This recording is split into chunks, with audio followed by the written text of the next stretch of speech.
Hello, sir. I reckon that's a parcel with my name on it. If your name is Jack Reynolds, indeed. Indeed I am. And I reckon you're the new postal worker? Indeed I am. Well, thank you much. New around here, I reckon. People call me JR. I'm a farmer and DJ. I'm Meredith. Nice to meet you.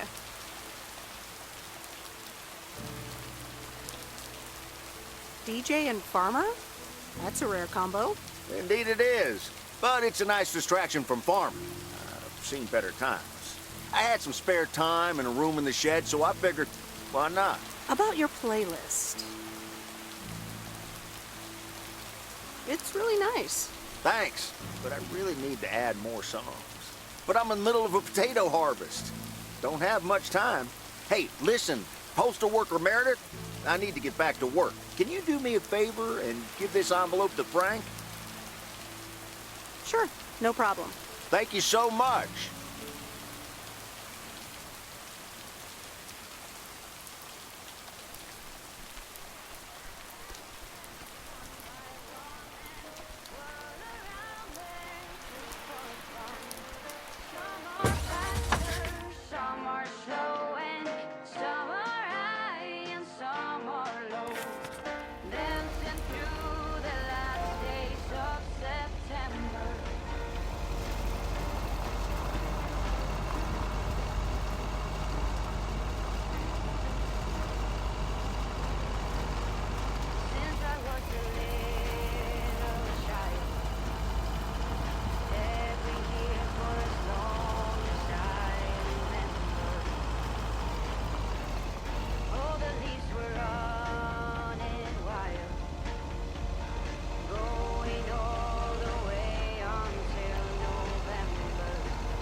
Hey, Miss W. Got some mail for me today? No, but I have something else. Angie from the Flick Shack asked me to deliver some movie boxes. She also asked me to deliver some to you. Oh, tight. What are the options? Let me see. The Love Bug or A Nightmare on Elm Street.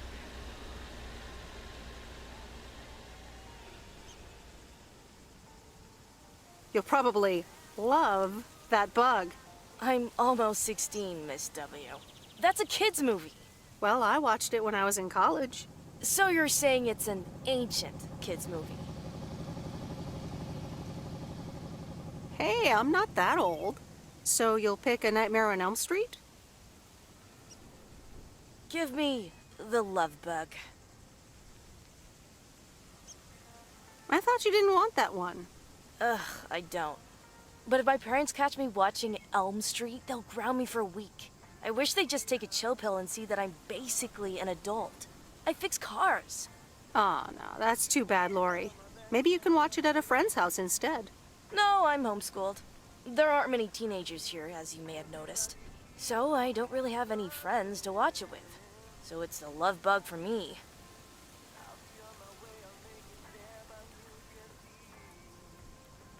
Tell you what, take the love bug now and we'll watch the horror movie at my place. Would Sunday work for you? What? Really? Yes, it would. That'd be wicked, Miss W. Of course. I'm always in for a good fright. So, see you Sunday? Totally. Thanks so much. Deal.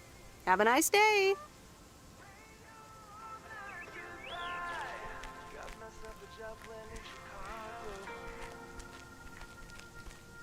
Not too much to go on, but I'll make it fine. Ooh, still anything's better than just hanging around. Yeah. Stop dragging your heart around, baby. Stop letting the chances slip you by. Stop saying another day, baby. Play your own night goodbye.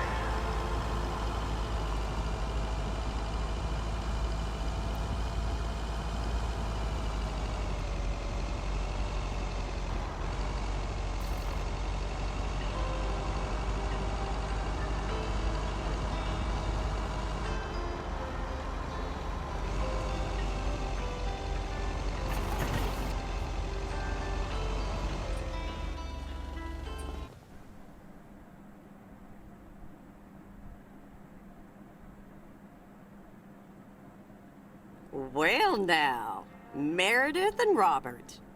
Welcome to Moe's. Table for two? Hi, Maureen. Yes, please. A quiet one if possible. We've got work to do. Is that what they're calling it now? Speaking of work, Robert, someone reckoned they could fix the roof themselves and, made it worse somehow. I mean, foot just went right through. No physical harm, thankfully. The roof. Yes, I promised to take a look at it. Let me check out the damage real quick. Be right back. Thanks, darling. Sure is one of the good ones right there. He seems very nice, but I haven't actually talked to him longer than 10 minutes. What's time got to do with anything? You know what you want when you see it, hon. Oh, Maureen, please. What do you take me for? For a human being, of course. Don't go telling me city life turned you into a robot now. I don't buy it for a second. Anyway, let me show you to my nicest table. I hear the sun hits your face in all the right places here. Okay, so what you're saying is there's a couple of things we can do, but no chainsaws. Definitely no chainsaws. For the moment. It's just that the remaining options will take time, effort, and patience. Well, that's 1 out of 3 for me. Can I get you lovebirds? Anything else? Maureen, really? I could always decide not to fix your roof today, you know. Don't worry, Robert. I know Maureen. I'm sure she doesn't mean anything by it.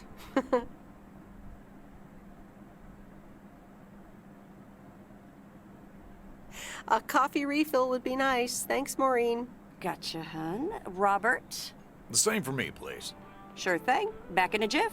Ashley, is that coffee machine still running? They what? Glad we're finally done for today.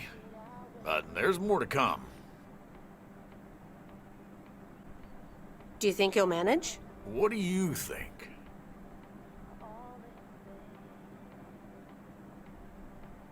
You'll be fine.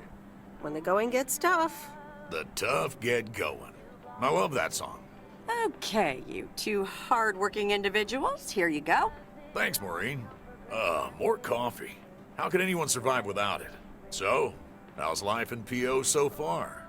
It's only been a week, but so far so good. Yeah, I've been here a bit longer. Time sure does fly.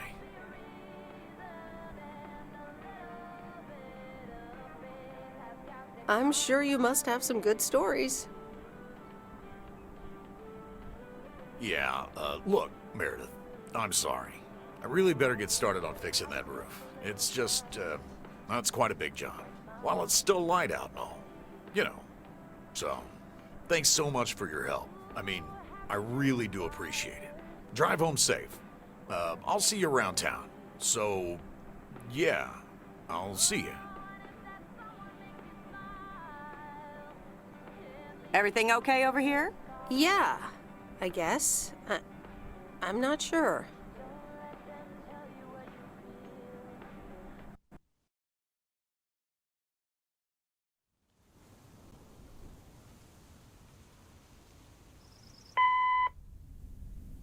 Good day. My name is Walter Morgan. I'm from the Postal Service.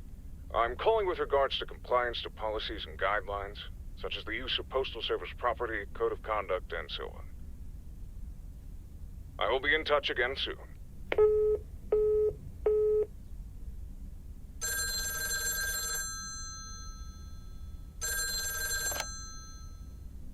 Meredith, it's Steve.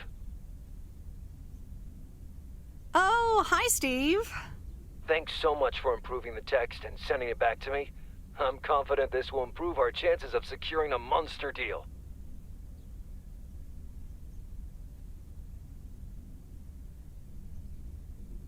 It better help. It wasn't the most fun I've ever had. You won't regret it.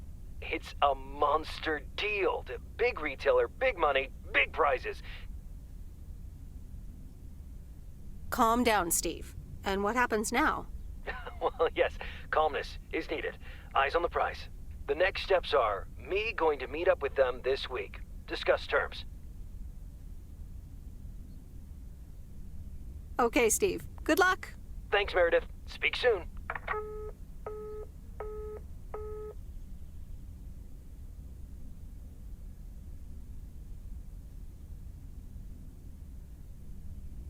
The Countess and the Carpenter? Really, Mom? Oh, well, let's give it a read. The Countess and the Carpenter. Chapter 1. A more disastrous entry to her new home was scarcely imaginable for Cecilia Schultenbrow. The left wheel of her carriage collapsed, right as she entered through the gates of the magnificent Raubenstaben estate. She tumbled upside down, hurt her head, and worse, her hat was ruined. Suddenly, she heard the deep, strong voice of a young man. "Are you all right, madam?"